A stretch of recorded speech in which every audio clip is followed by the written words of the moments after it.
Thank you for joining us on another episode of the African Diaspora Dialogue. As I've been saying, this is not something I can do by myself, so I always need someone, and not just anyone, to join me in the studio for us to have the conversation. And joining me today in the studio, I'm just going to give you a very short monologue. Maybe, just maybe, it will give you an idea of who I have with me here in the studio. And if not, you get to see her, you get to hear her voice, and then you decide for yourself. There are people who don't just walk the path. They clear it so others can follow. Our guest today is one of such people. From hospital wards in the UK to classrooms in Ghana, she's been wearing a white coat in one hand and building a movement with the other. She is a medical doctor, but that is just the beginning. She is a visionary, an advocate, and a powerful voice for the young African woman across the continent and the diaspora. She founded an organization born from a simple but radical belief that every African girl deserves the chance to lead, to thrive, and to rewrite her story. And through this vision, thousands have already been reached, heard, and empowered. She's been recognized by Forbes, honored by royalty, invited by presidents, but her real power lies in how deeply she connects purpose with action. Who is she? What drives her? What can we learn from her relentless commitment to impact? Joining me today in the studio is none other. I'm sure you've seen her face. Have you ever heard her voice? Maybe you've heard her name. Have you ever seen her? Are you aware of the many hats she wears? Listen, I think there is so much to talk about her, and I'm so interested in what she has to share today as much as you are. So joining me today in the studio is none other than Dr. Khadija Owusu. She's the founder of AKAYA, a true daughter of the African diaspora. Let's begin. Oh, this is so exciting. I have looked forward to meeting you in person. I admire you so much. So much from afar. Much. And I love the intro. You might have to send that to me. I will. It's such an honor and a pleasure to have you sitting face to face with me today. I know it's been a while. It's time for us to arrange this, and I apologize. No, that's okay. But I'm glad we're here. I mean, a few things had to change for me as well. Mm-hmm. So I think I told you about it. So that's okay. But then just in a few words, who is Dr. Khadija Owusu? This is just for my sake. I really need to know who I have with me in the studio today. You know what? Sometimes when people ask me, my usual response is like, I'm just a small girl out here doing what I love to do, helping people at the end of the day. But aside, I guess, all the roles and the things that I do that you mentioned, I am an eldest daughter. Oh, okay. Yes. Which adds to a lot of responsibility. Of course. Sister is a role that I also serve. And yeah, I'm just here. I'm just a girl. Listen, Dr. Khadija Owusu is not just a girl.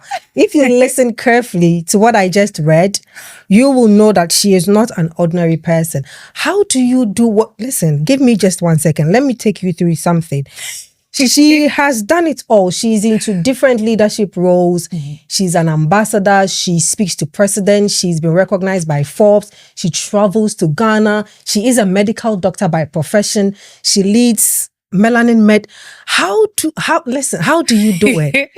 That is also another number one question I get asked. Yeah. For me, I think when I used to get asked this question, it would always be the typical cliche balance and, you know, a nice painted picture of how things, or how I manage all the different roles. But really and truly, it is difficult. It's not easy. Some roles you have to, I guess, let's say with Melanin Medics, for example, last year I made a decision to step back from being an active sort of leader within the organization to being passive and sitting on the board. Right. And so day to day, it looks like prioritizing what needs to be done urgently. What hat do I need to wear in this very moment, at this current time, in order to make sure that I'm giving myself to it 100%, so that the work is shown and the results, we get it. Wow. Has there ever been a day where you wake up and you feel like, I really don't feel like doing anything today. Because with the little that I know about you, everything I know is just like online. And it's a lot. You are traveling to speak. Oh, she's a keynote speaker. She's a TEDx speaker. I forgot to mention all those things. You are traveling to America. You are going to Europe. You have to go to Ghana and you have your work. Yeah. Do you have to take like annual leave to do all these things, or the organization understands like the kind of person you are? Do you know, I wish. I think the NHS is, for medics anyway, we're now growing to become more accustomed to the fact that doctors may wear other hats aside from being, you know, a typical doctor all the time. But realistically speaking, for the past 2 years, medicine has been part-time. I have been locuming. So in a way, my time is my time. I have autonomy over that. So I kind of pick when I want to work, but also it gives me the time to dedicate to AKAYA, to the speaking, or the traveling. Do you have like a personal assistant who helps you with these things? Not formally. Okay. I have, and this is something that I think a lot of us can relate to. I love to, I guess, be in control of it. Of your own time and things. So it's like I want to know everything. So delegating is something that I used to be so bad at. But as time has gone by, building teams and whatnot, I'm getting better at. Yeah. Wow. So recently I saw, this is just to let you know that I follow what you do. Not like... no, not in a bad way. I saw that you posted that you graduated from school. So with all these things that you were doing, you were studying as well. Yeah, sometimes I even forget. So I graduated from my Global Master of Public Health. I'm realizing, well, as time goes by, I'm understanding that health, when it comes to populations, especially our African continent, is an avenue that I really want to go down with, you know, with being a doctor. And so I decided 2 to 3 years ago that I definitely want to get this extra qualification, build the knowledge and expertise in that field.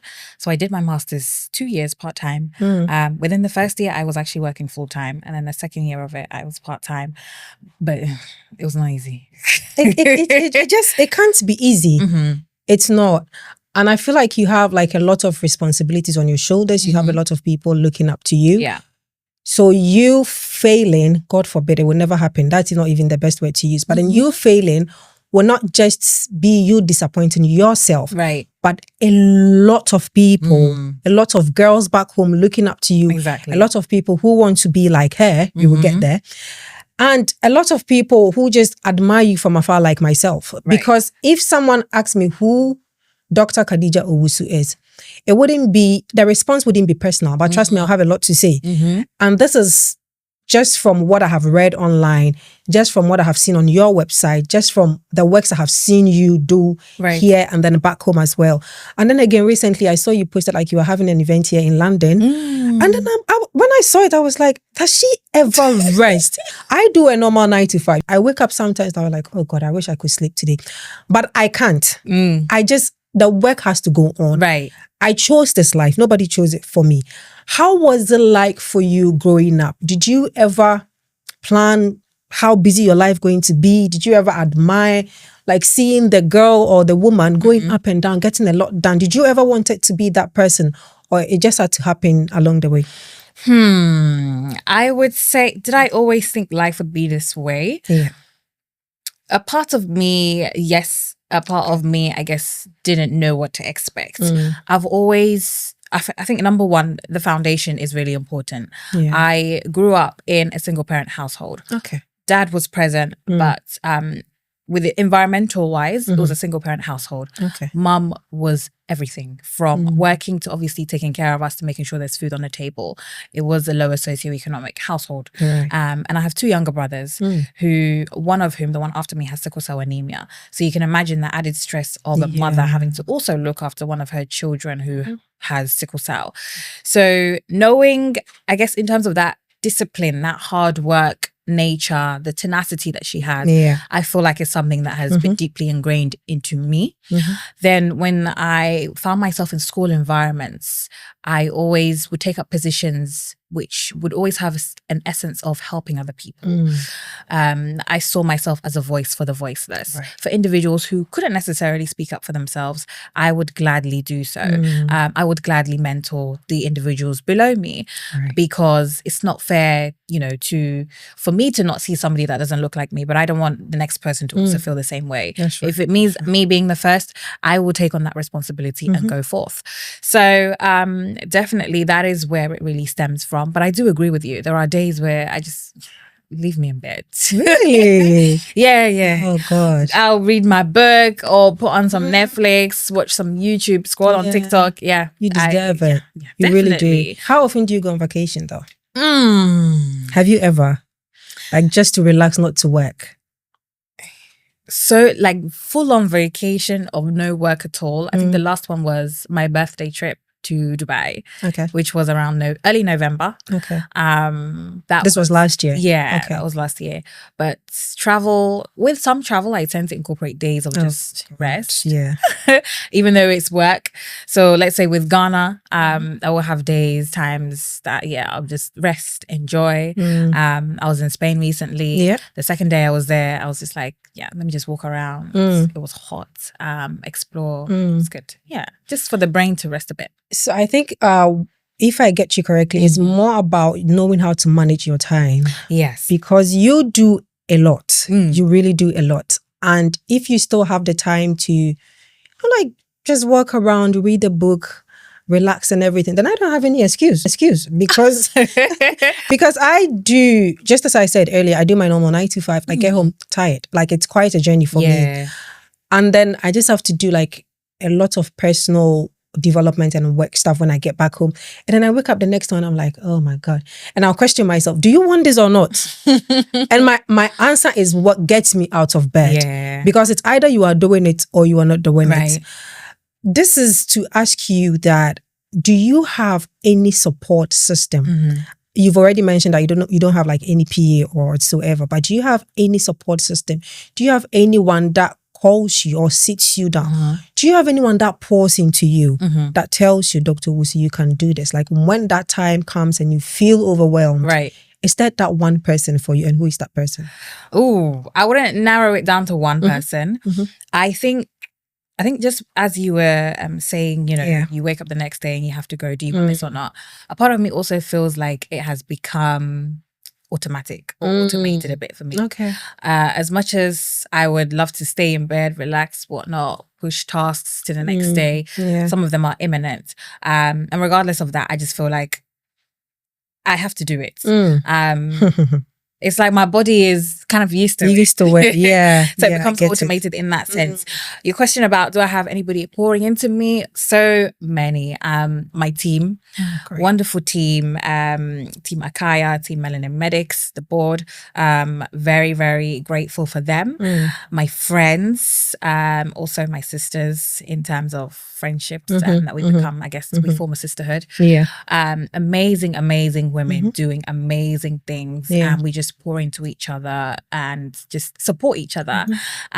Family as well. So that's really good to hear. So would you say that for someone like you who wear many hats, not of the same size, not of the same color or shape, having a very tight circle or being intentional about the people you have around you is very important? Definitely. I think I was speaking to someone about this the other day. When you are an individual, I think just women who wear many hats, as you said, and you often find you don't have a lot of free time to, I guess, dedicate towards your relationships that you form. You need to build friendships or have people in your community that are very understanding. So understanding to the extent of, I may not hear from you every day. It could even be a month. But when I do hear from you, it's like we've been speaking every day. There is that level of understanding because I know she's over there doing her thing and she's working very hard. I can see you doing it on social media, posting whatnot. So I know you're okay. But in times of need and I call on you, I will be there as soon as possible. Those are the relationships that I really love and cherish, pour into each other. And I think it's so important for just women who have so much going on. You need that understanding of individuals within your community. You sound like you're a very good friend to have, you know. If you are a friend or happen to be in the circle of Dr. Khadija Owusu, you are one lucky one, because she might not be there every day, but when she's there, she is there. I'm glad that you mentioned AKAYA. I am as much interested as anyone who is watching and listening is interested. What is AKAYA and what sparked the vision, the movement of AKAYA? Yeah. So AKAYA is actually a combination of two Adinkra symbols, which is, the traditional Ashanti symbols. Okay, take me there. We hold to a high, degree in Ghana. Yeah. So the first is Akoma. Oh, yeah. Right. So heart. Yeah. Not just in terms of heart medicine related to my work, but also heart signifying love. Then the second is Aya, which means endurance and resourcefulness. Yeah. And it looks like a fern. And so even the logo is a combination of the two. Yeah. So why So those? wait, not to cut you. Yeah. I was sitting there thinking AKAYA was like Africa. I don't know, like Africa. Oh, like it's not for something. Oh God, that was all I thought AKAYA was like Africa. I was trying to put the words together, but okay, I've heard that before. That's quite interesting. It was African knowledge. Yeah. Something. I don't know, but I was just trying to form words in my head. It's good to know. So it's just two Adinkras. That makes a lot of sense. Yeah. And it looks like a lot of knowledge and intentionality had to go into putting the name together. Definitely. So around the time where I was thinking, so I have done like some pilot sessions. And I thought, okay, this time I want to be serious and actually set something up, because the feedback that we're getting, and we know that the demand is there. Yeah. So I always knew that I wanted the name to have a Ghanaian origin. Right. But I knew that AKAYA would be more than Ghana. Definitely. And so having those, I had looked at the symbols and I thought, which ones would really work, but also provide meaning. Love, endurance, resourcefulness. Women, African women or Black women in general, a lot of us go through a lot. Yeah. And women in general, we exude a lot of love. We naturally have that within us. And so the name just signifies a woman being able to overcome and build that resilience to becoming a leader with all the love that she has. Okay. That's very insightful. Did the name inspire you focusing on women, or your focus inspired the name? Focus inspired the name. Okay. Yeah. So I think what really triggered just even wanting to start AKAYA was I reached a point getting to the end of medical school. Okay. We had done very well, or so much with Melanin Medics. Melanin Medics is we turned 8 years last month. Right.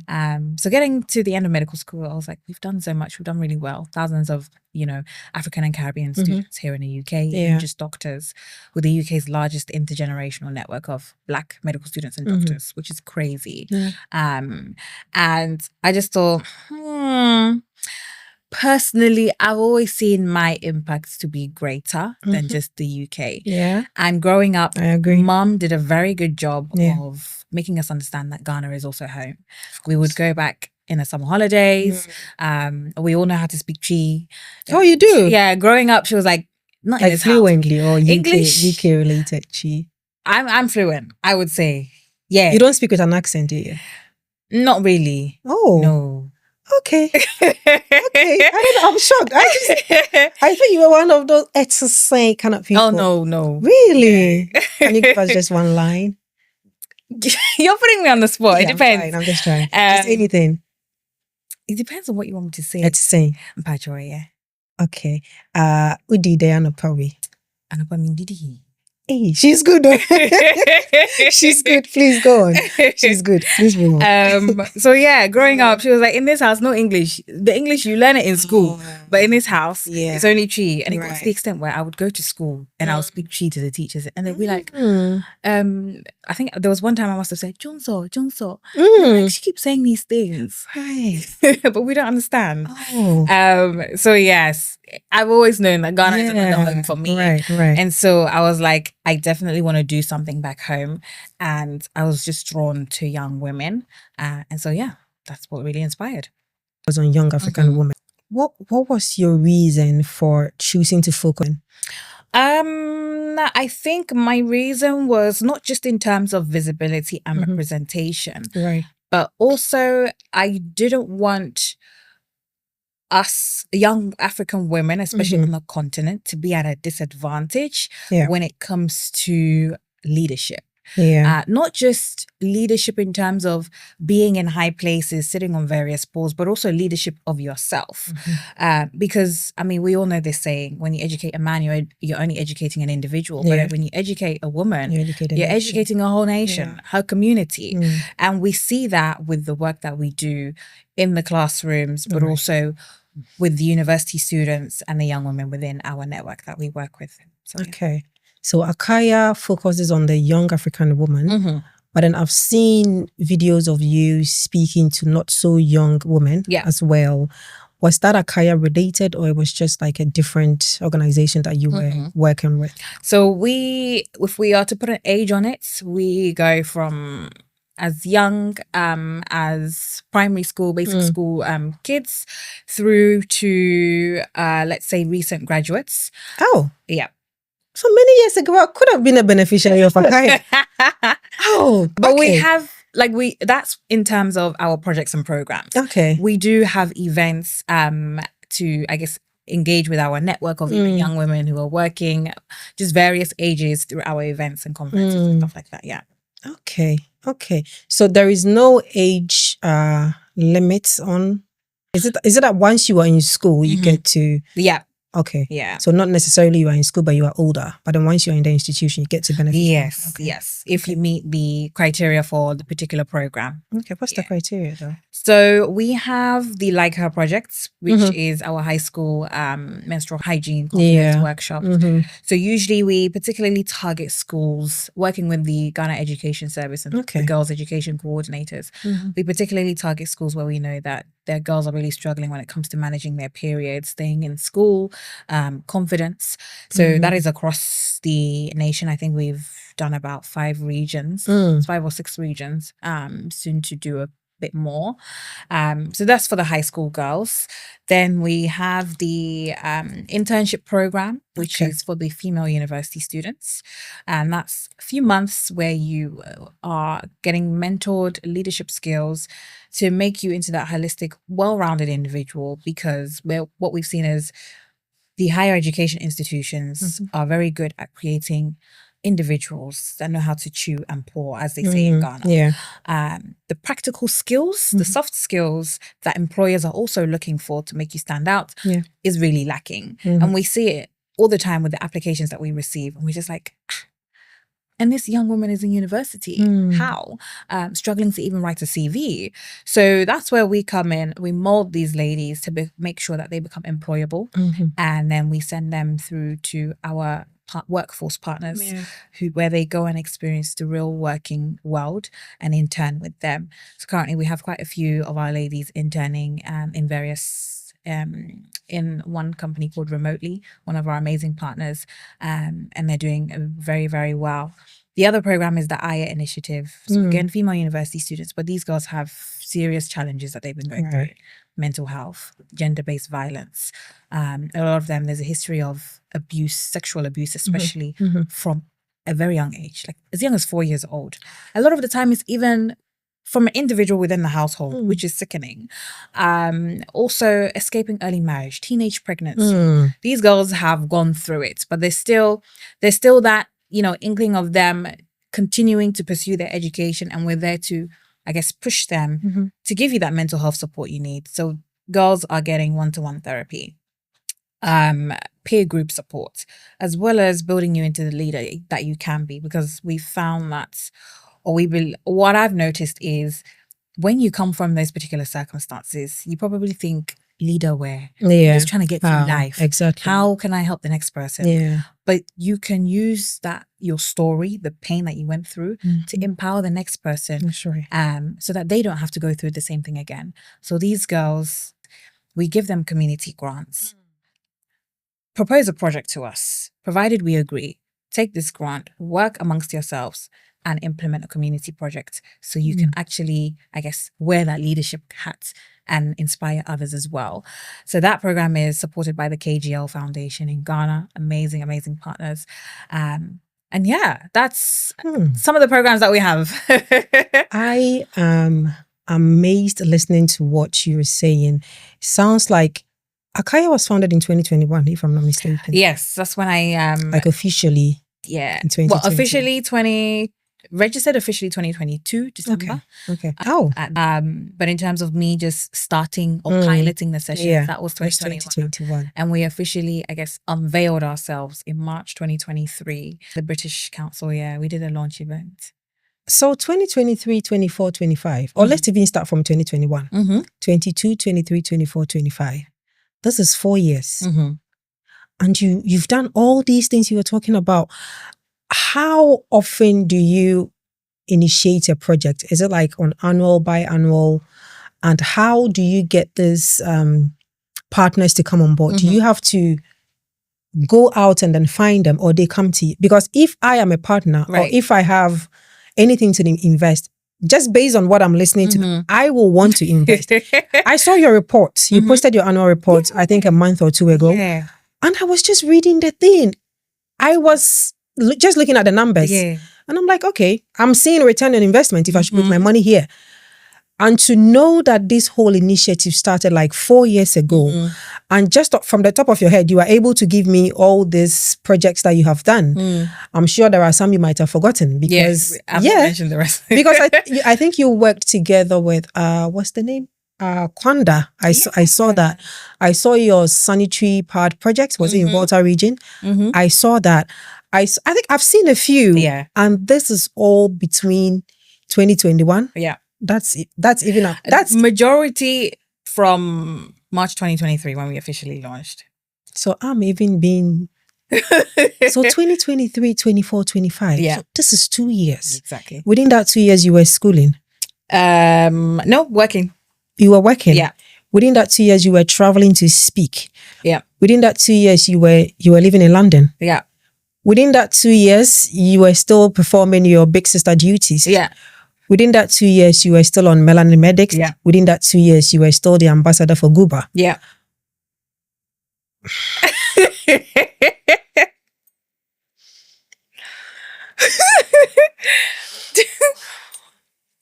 Dr. Khadija Owusu.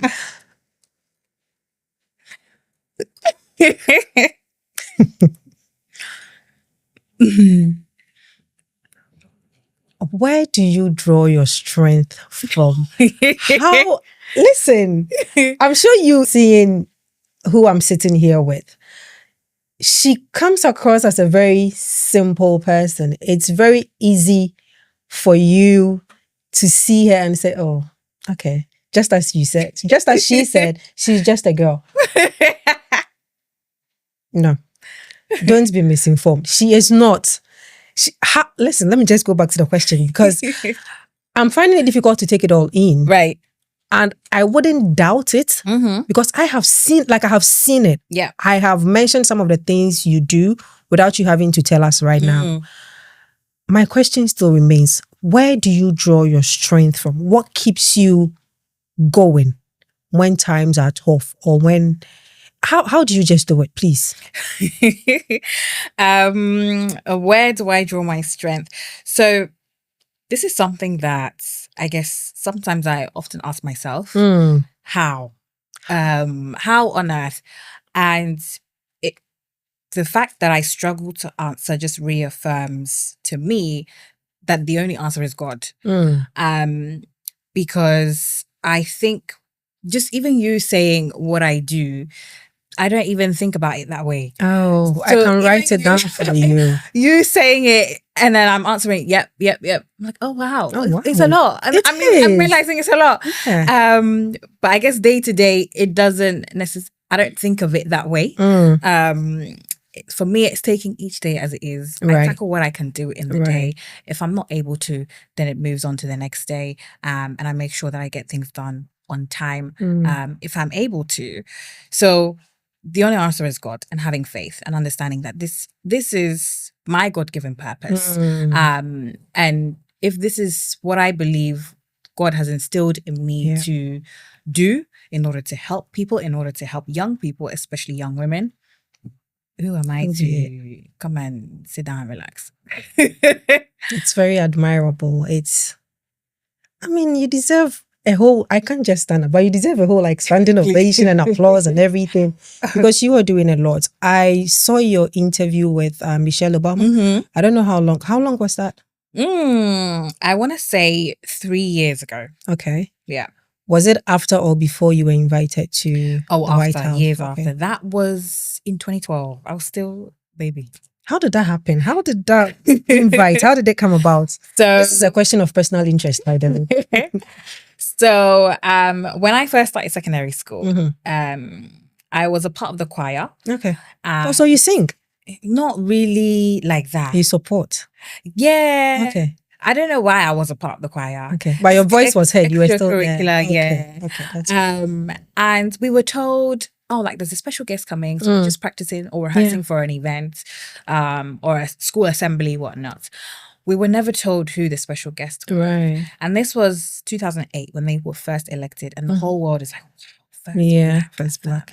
Wow. Lo and behold, she walks across the stage at our school. And before that, I was confused. Like, they boarded our whole school up. So much press. I was like, our school is not special. Yeah. We used to have a bad rep. So who is coming what's happening? So she walks across the stage. I'm like, what? Yes, she has come to our school. Oh, boy. I think they were doing an official UK visit at the time, and she wanted to visit a school, and I guess God blessed her, us with her it being our school. So she has a strong connection with our school. I don't know, like she just feels a strong pull. So it was a few years later when I got to year 10, and we were told she would love to invite some of us to DC for a week, not just to meet her, but also meet some other phenomenal women in leadership positions in power in America, and explore Washington, DC, the White House, all of that nice stuff.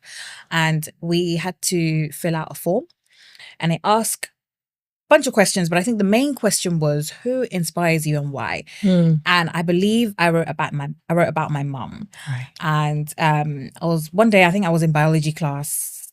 The deputy headmistress came. She's like, "Can I speak to you outside?" And she told me, "You are one of the girls selected to go." I was like, "Oh my God." How was the feeling? So amazing. The trip was phenomenal.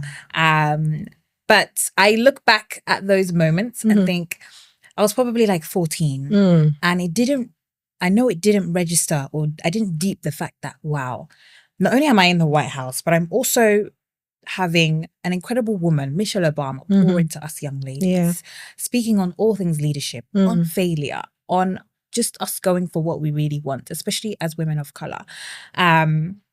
And it's only now, as I'm going through, wearing these hats and doing the work that I do, that I understand, okay, that moment was very significant as to where I am today. So she's maintained relations with the school. She was about to come back to the UK to do a book tour with Upcoming, but COVID. So we had to do the virtual interview with the publishers. So a few of the current students and myself being an alumni, we got to ask her questions on that interview. Then a year later, come home from work, office of Obama or something. I can't remember what it said. Like the first lady, office of the Open it. It's a letter that she wrote to me. No. Just trying to remember off her head. She was just saying, like, I see you, all the work that you're doing with the young women and medical students. Keep up the good work. That vibe. But I was just like, wow. Was this recent? This was 2 years ago. Oh. Yeah, 2 years ago. And you know how sometimes you feel as though you're working so hard. Is anybody really seeing? And those moments really reaffirm somebody is seeing. Not somebody is even Michelle Obama. So yeah, crazy. That's a lot. That is a lot to even take in. Like for someone who is sitting on the other side of the couch. And then I can only imagine how you felt when you were selected to be part of the ladies to go there, being there, speaking to her, and then getting to like interview her in person. How is she like though? That's curious. She is amazing. She is just as you see her on the internet. Right. But I think when you are in her presence, you feel the aura, like, wow, this is the Michelle Obama. And she's so amazing. She gives very nice hugs as well. Right. Yeah, she likes it. She's very affable. Yeah. She likes people. Exactly. She likes to interact with especially the girls. Yeah. She likes to do that. Exactly. She's a nice woman. I'm glad you got to meet her. Do you think it's in any way shaped your work with AKAYA?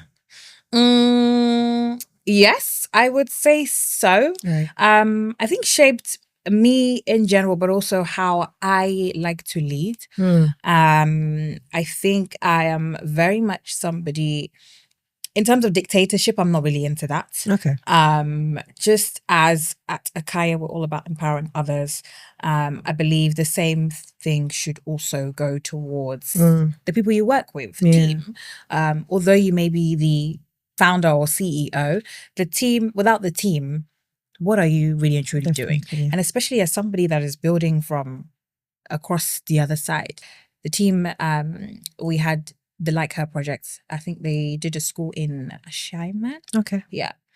That was happening, but I'm not there. And as much as I was so jealous, the FOMO was hitting me. Yeah. I was like, wow, like, you know, things are happening without me necessarily having to be there, which is amazing. Yeah. And I thank God for that, that we're at that stage, which is so, so important.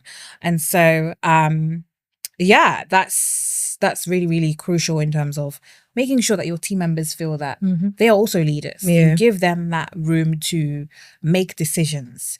Any new program or new opportunity, new partner that we are about to onboard, I liaise with specific team members who it may relate to and get their opinion. We collaborate and we form, okay, well, this is going to be our response. Well, this is how we go about things. Yeah. And another thing I always make sure I remember or I understand or inform people is, yes, I am Ghanaian, but I'm British Ghanaian. I was born and raised in the UK. Right. I don't know what it's like to be a young girl in Ghana in a rural community who cannot afford a sanitary pad.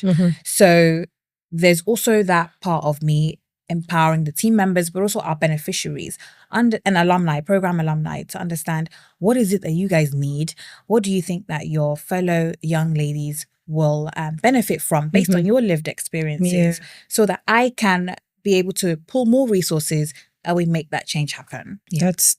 That's very good for a leader to have them or to delegate some power for them to get involved. Because just as you said, you have been here. The culture here, the growing up, how things are like here is so different from back home. So if someone should tell you something, it wouldn't be easy for you to relate as they will, because they have lived and experienced back home. So it's very good for them to, you know, like be part of the whole decision making. I am glad to hear that. What has been I've seen what you have done, some of what you have done. I've seen how some of the girls laugh, smile. They love to be around you. They've seen Dr. Khadija Owusu. This lady is helping us. She's reshaping our mindset. She's making us believe that it is possible. We should go out and lead. How was the reception from the beginning? How smooth was the sale? Like starting the whole thing, your very first project. How was the reception for AKAYA? How did you, if there was any challenge at all, how did you overcome it? How did you get your first sponsor, your first partner to work with? How was it like? I would say the reception has been so, so amazing. It sometimes blows my mind because it then translates to what we've been able to achieve in the past 2 years. from the get-go, from piloting the session, I feel like the young women and girls are hungry towards or hungry for seeing women like themselves who look like them in positions that potentially they didn't even think of or maybe they aspire to be in. So the reception from our beneficiaries is always so amazing. With regards to our partners as well, even getting, as you said, first sponsors. What I will say is a lot of it is relationship building. And also letting the evidence speak for itself. And also there is an element of, I guess, the individual behind it. So prior to AKAYA, I was, still, let's say, building a personal brand, having a voice when it comes to representation, leadership, health equity in the UK. And so if I'm now approaching individuals or organizations or businesses to now be a part of AKAYA, to sponsor, to invest, to partner, there is that baseline of, okay, this is a woman who has done XYZ. There is that level of trust there as well. So being able to leverage off, who I am to amplify AKAYA has definitely also been important or crucial to the growth. But now it's gone beyond me. I meet people and they were like, oh, I've actually heard of, who don't know me. Oh, I've heard of AKAYA. Oh, I've seen your logo somewhere. I'm like, wow, okay. So AKAYA is being discovered on its own, which I love. So yeah, it's been amazing reception. How hard did you have to work to get the visibility that you have now? Personally or with AKAYA? With AKAYA. With AKAYA, I wouldn't say it's been super difficult. Okay. I think for us, what we really don't play about is our social media presence. Of course, for me, it is so important to show people the work that we are doing, especially when you know that individuals are donating. They're giving their hard-earned money. And so they need to see the results. They need to see the impact that they are making. They need to know that, wow, my money has made a difference. Also, when it comes to partners and sponsors, they also need to see. And so I'm very big on us being transparent with anybody that invests in AKAYA, and also for other young women who come into contact with AKAYA to know that, okay, this is what is available. A space like this does exist in Ghana. And so when the time is right and you fit any of the particular programs or you're in that area or time of need, you know that AKAYA is also there for you as well. Great. Have you ever been said no to? Like you approached a company to partner with or for sponsorship and they said no? Oh, all the time. Oh, no. Yeah, all the time. Okay. It's not easy.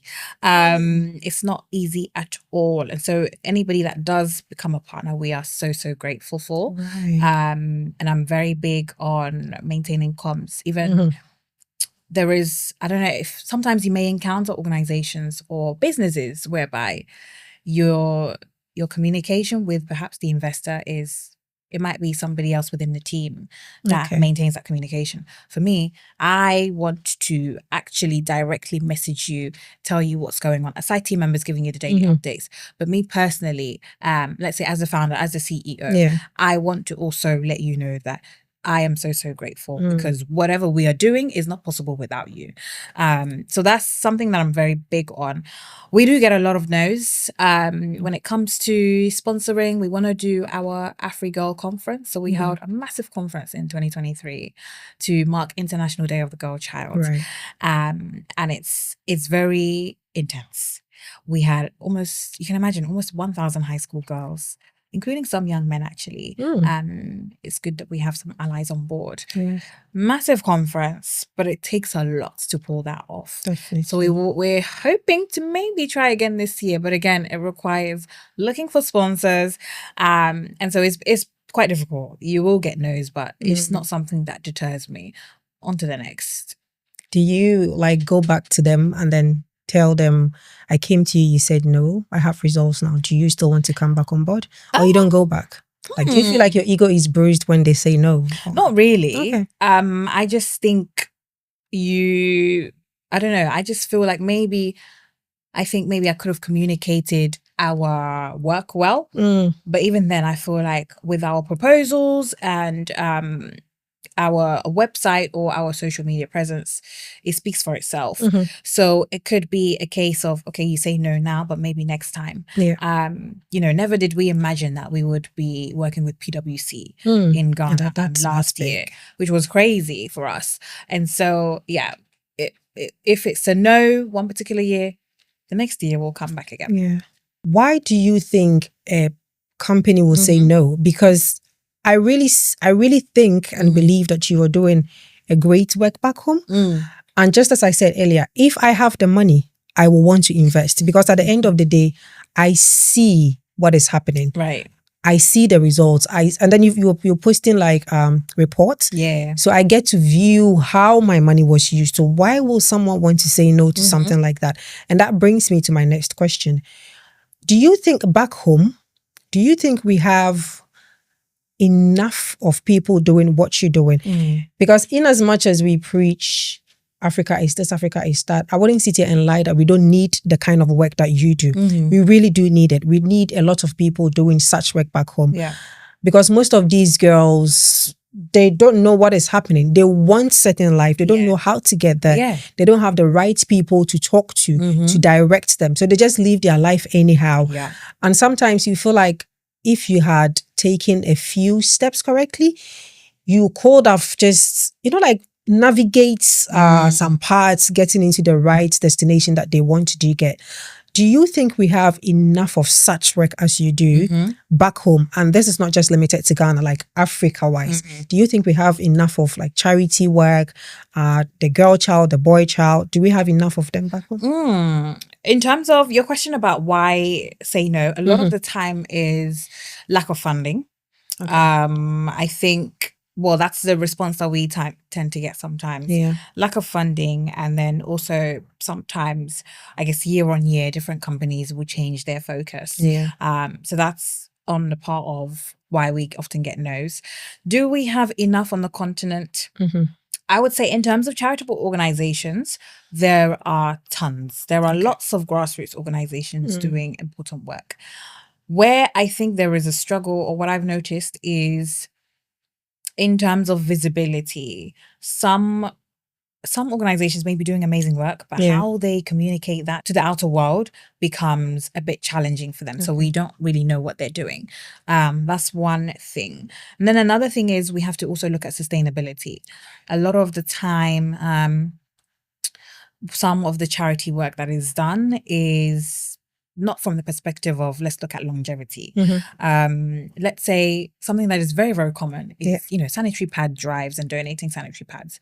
But where we come from the perspective of, okay, if you give a girl a pack of pads, it's probably going to last her maybe one period. What happens next? She's not going to come back to school again, because the same thing will happen again.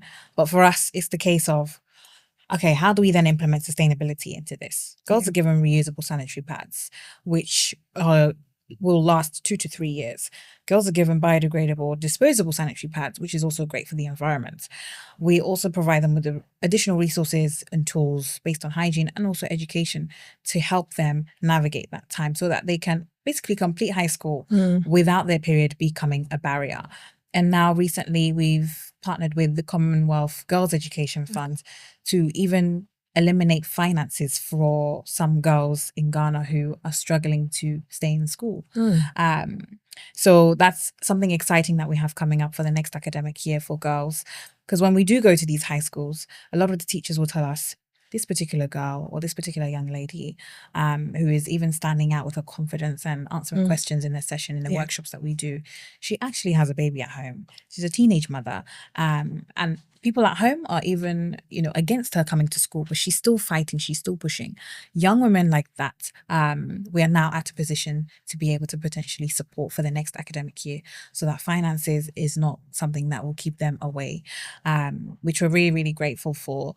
In terms of funding as well, what I am also, as I build more experience within this space, I'm understanding that a lot of the large NGOs that we know of, UNICEF, maybe Bill and Melinda Gates, just a really big names, Oxfam, huge institutions. When you, I guess, when you understand or learn a bit more about the industry, you realize that going through that long chain, the money that is actually implemented on ground is only a fraction of what they have at the top because of all the bureaucracies and all the different middle ground players, whatnot. Oh dear. You end up having only the crumbs at the end that is actually going to the forefront. And these are institutions that are dealing with millions, billions. And so from a small grassroots organization that is able to do so much with so little funding, you realize, if we had large funding, you can only imagine the impact that we would have, the change that we would be able to provide. So yeah, that's a bit there. So there's been misappropriation of funds, sponsors not getting to see where their money is being put into. It happens sometimes as well. That is not a good thing for an organization or like a charity organization to do. But then I think personally, I believe that it just blocks the next organization to receiving funding from the same company. If you focus on your personal gain today, what happens to the next person who is in the queue for sponsorship from the same company? I'm just hoping that people should just use money for what money is supposed to be used for instead of using it for their personal gains, because we need it. We really do back home. And then I'm very grateful to know the work that you are doing to contribute to the continent. And you mentioned that you are looking to extend your work from Ghana, outside Ghana, to other African countries. Yeah. Which countries are you looking at? So this year we launched a UK program. We launched the AKAYA Wellness Initiative for young Black women here in the UK, aged 16 to 19. For young Black women, especially when it comes to accessing health and certain knowledge or just social mobility wise, we are still at a disadvantage. And so this program, the girls have been on for the past 5 months, and it covers the 8 dimensions of wellness. So this is not just physical and emotional wellness, but also financial wellness. How about managing your finances? This is not knowledge that you get given in secondary school or in sixth form. Managing your finances. What is a credit score? What kind of savings account should I be having? Then we also have occupational wellness. How do you navigate, your future careers that you're aspiring to have? There's also spiritual wellness, social wellness. We always speak about, go out and network. Go out and find a mentor. How do you do those things? Tell me step by step. So this program has had about 30 young ladies, very few from Ghana and a few from Kenya as well have tapped in because it's a virtual program. And they've been doing amazingly well. And on the 24th of July, we are doing the closing. So we're having the girls come, but also we've opened it up as a sort of open event for young women to come. All things leadership, community, wellness, careers, full on day, jam-packed, supported by the National Lottery Community Fund. And our facility is supported by Zoom. So Zoom are generously supporting us with the venue as well. Wow. They're really nice, fancy HQ in London, central London. But we have incredible women on board. A lot of them are my friends that are doing amazingly well in various industries. So yeah, I'm really excited. Yeah, that sounds exciting. I mean, I wish I was 19. Just, how does one get to be part of it? I'm not 19, so this is my first question. But how does one get to be part of it? Yeah, so it was an application process at the start of this year. And hopefully, obviously, this one being the first year that we've ever done it, we've got to take time in terms of looking at the data we've collected from the girls' feedback and just rethink, okay, if we are to do this again for the second year, how are we going to go about it? Just to make sure that it's better for the next set of girls. That's an amazing job that you are doing there. And I'm sure you'll be traveling back to Ghana to do something this year, or you are done traveling? Oh, there will definitely be a Ghana trip. As to when, I'm not sure yet. Yeah, I'm starting training. Wow. GP training. Yeah, so the NHS is gonna pull a bit more from me now. From you. You need the strength. You really do. I'm glad to know that you see this as purpose driven, so it keeps you going. I'm very happy you mentioned that. So on this platform, one thing that we personally believe is the growth or the betterment of Africa is a shared responsibility. Yeah. We do not leave everything for the leaders and the president to get things done. Things like what you do contribute to the growth of the continent. And just as you mentioned, we have numerous of such charity work going on. Yeah. People have support. And then I'm just hoping that when anyone is fortunate enough to get sponsorship, they wouldn't just mishandle the fund, like do it well, so that someone who is starting wouldn't find a lot of hurdles going forward. But you have done this for years now. So for someone who wants to also contribute their quota, it might not be Ghana or Kenya. Maybe a country like Malawi, maybe a country like South Sudan. I mean, you get an idea where I'm coming from. If someone wants to do some things like that, these are countries that would demand more than a country than Ghana will. How does the person start? Where do they start from? Who do they talk to? How do they even approach a company and then ask for help and sponsorship? How best do you think? Yeah, I get asked this question quite often as well.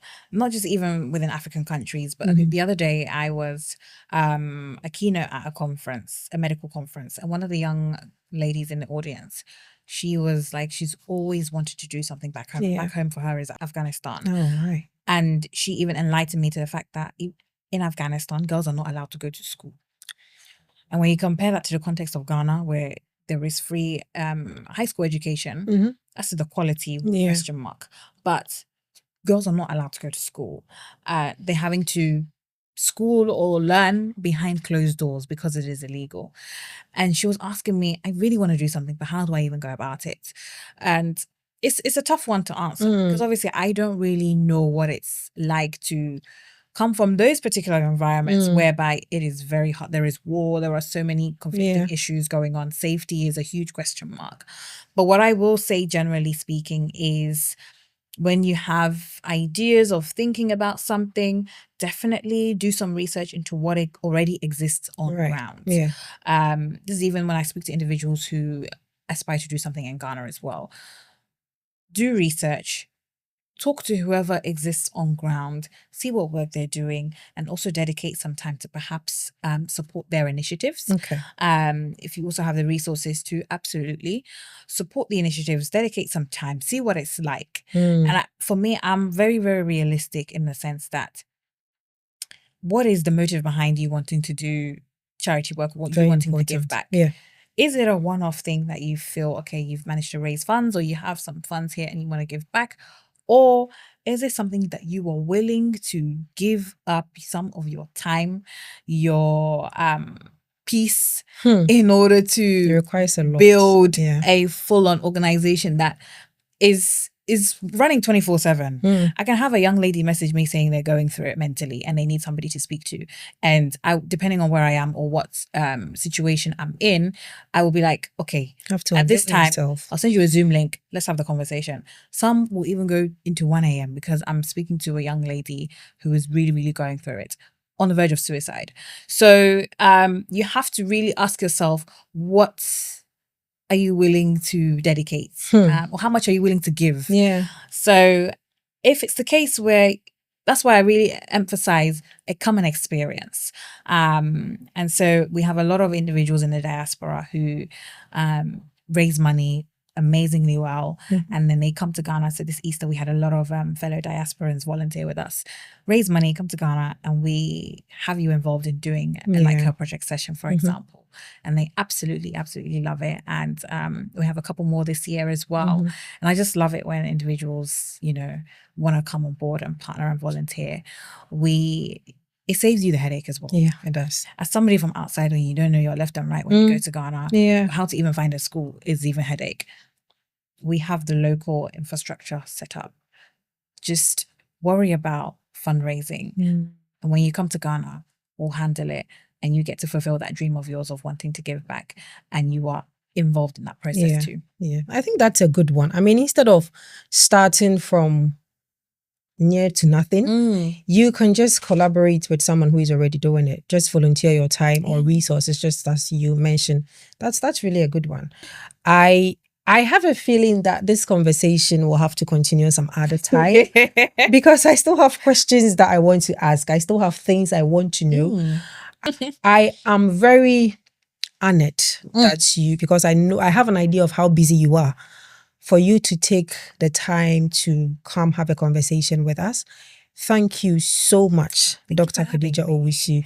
You are doing an amazing job. I'm sure you've heard that over and over again, but I'm just adding to the many voices that have already told you how what you are doing matters. It really does. If you stop what you are doing today, there are some girls back home who are going to be affected more than you can imagine. Yeah. So you cannot stop. You just can't. You have done too much for you to stop now. And it looks like even in your absence, things happen. So your presence means a lot. Yeah. And your absence doesn't stop things from moving, which is a very good foundation I think you have laid back home. So I just want to tell you and let you know that you are doing great. You are doing amazing. And I don't think there will be a Ghanaian diaspora award, event, recognition without your name being mentioned. I got to know you because of what you do. This is my first time meeting you, and you are doing amazing and so well that your work is speaking for itself. And that's the reason I get to have a conversation with you. So God bless you. Thank you so much for what you are doing. Please don't stop doing it. My final question is more like complete the sentence kind of thing. So I will say Africa is, and then whatever you think Africa is, you add, and then you tell us why. So Africa is. Just one word. Yeah, just one word. Wow. Let's say wow. Africa is wow. Okay. Yeah. Why? Oh, several reasons. Wow, because where do I even begin from? Number one, it's home. It's home for a lot of us. Yeah. Anybody that exists on this earth, to be honest. Yeah. Number two, untapped potential. Number three, I would say there is a sense of motherhood. Not even just visually when you look at the map, but also there is a sense of motherhood with the continent. And lastly, because it is great. Although we are not, or let's say the whole world doesn't see the greatness as we see it, we are slowly getting there. And I think we need to get to a point whereby we don't have to convince others to see our greatness. That's true. Our greatness speaks for itself. Yeah. But then you could also argue, is it because of our greatness that we are being tampered or, suppressed? That's potentially true. But yeah, Africa as well. Africa is wow. Thank you so much to Dr. Khadija Owusu. You've heard her. Africa is wow in terms of potential, in terms of what we can do. Africa is so blessed with people like herself. You listen to what she said and what I said even before I get to meet her in person. And her advice is something I'm going to implement personally, that if you feel the need to do something to contribute to the growth of not even the continent at large, but in the country in which you come from, you don't necessarily have to start from the beginning like she did or like many others are doing. Just collaborate with someone who is already doing it. Why not? Your efforts, your time, your resources, it all goes to do the same thing. We are all working towards the same goal, just to build a better Africa that you and I so want. So thank you so much for making the time to watch today's episode. Thank you for listening if you are doing the audio. And on behalf of the platform, I want to say a very big thank you to Dr. Khadija Owusu for taking the time to be here with us. God bless you for what you are doing. I think that is all I can say. I love this conversation. Thank you so much. This brings us to the end of today's episode. Thank you for watching and listening. Thank you. Thank you, Dr. Khadija.